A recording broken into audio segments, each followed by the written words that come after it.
వరుసగా 2 సార్లు గెలిచి ప్రభుత్వం ఏర్పాటు చేసిన యోగి ఆదిత్యనాథ్కి ఈసారి యూపీలో కష్టాలు తప్పవా? వచ్చే అసెంబ్లీ ఎన్నికల్లో గెలవడం అంత ఈజీగా కాదా? అవుననేలా పరిణామాలు చోటు చేసుకుంటున్నాయి. వరుసగా జరుగుతున్న సంఘటనలు యోగి సర్కార్కు మింగుడు పడటం లేదు. ప్రజల్లో ఎంత ఆధ్యాత్మికత, అభివృద్ధి కోణంపై పాజిటివ్ వైబ్స్ ఉన్నా రామాలయంలో విరాళాల చోరీ, మహిళలపై జరుగుతున్న నేరాలు వాటిని బ్యాలెన్స్ చేస్తున్నాయి. వెరసి యూపీలో యోగి హ్యాట్రిక్ కొట్టాలంటే చాలా కష్టపడాలనే సీన్ క్రియేట్ చేస్తున్నాయి.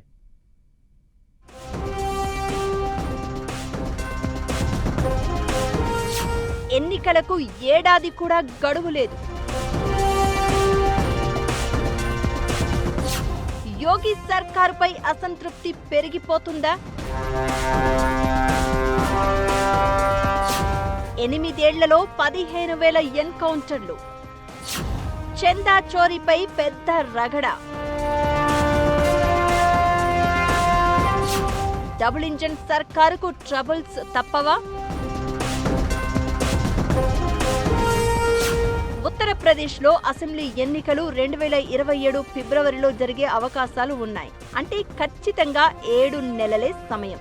అభివృద్ధి పనులంటూ యోగి సర్కార్ ఎంతగా ఊదరగొడుతున్నా ఈ మధ్య వరుసగా చోటు చేసుకుంటున్న పరిణామాలు ప్రభుత్వంపై విమర్శలను పెంచుతున్నాయి. లక్నోలో జరిగిన ఓ పెద్ద అగ్ని ప్రమాదం ఇందుకు ఉదాహరణ.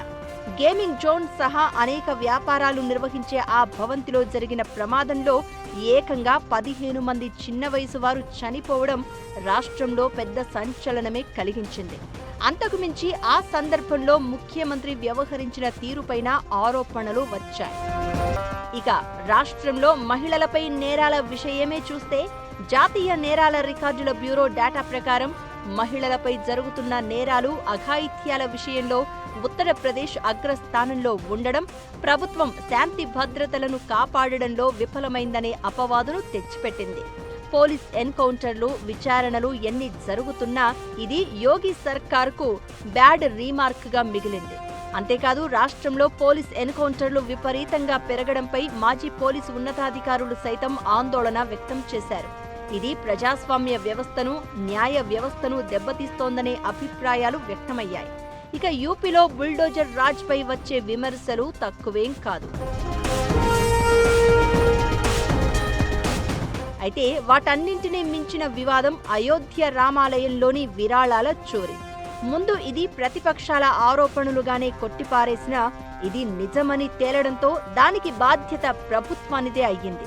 నిజానికి ఇది ట్రస్ట్ నిర్వహణలోనిదే అయినా ఇక్కడ జరిగే ప్రతి కార్యక్రమం ప్రభుత్వం గొప్పగా చెప్పుకుంటున్నప్పుడు జరిగిన మోసం నుంచి మాత్రం సర్కారు ఎలా తప్పించుకుంటుందనే ప్రశ్న వస్తోంది. అప్పటికీ యోగి ప్రభుత్వం దోషులను పట్టుకుంటామని, ఎవరిని విడిచిపెట్టేదే లేదని ఘనంగా ప్రకటనలు జారీ చేస్తోంది. అయితే అసలు ఈ దొంగలు ఏకంగా చందాలిచ్చిన సొమ్ముని టాయిలెట్లలో కూడా దాచిపెట్టేవారంటే ఇక్కడ భయము, భక్తి ఎవరికీ లేదనే ప్రచారం బలపడుతోంది. బయటి జనాలకు సుద్దులు చెప్పే లీడర్లు తమ ఏలుబడిలో ఇదెలా జరిగిందని ప్రశ్నిస్తే మాత్రం తట్టుకోలేకపోతున్నారని మాజీ సీఎం అఖిలేష్ యాదవ్ ఎద్దేవా చేయడం ఇందులో భాగమే.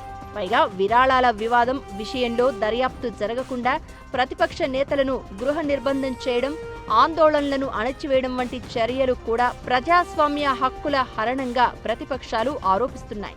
అసలు కుంభమేళా సమయంలోనే ఎక్కువ విరాళాలను కాజేశారని చెప్తున్నారంటే అది అయోధ్య ఆలయ ప్రతిష్టనే దెబ్బతీసే విషయం.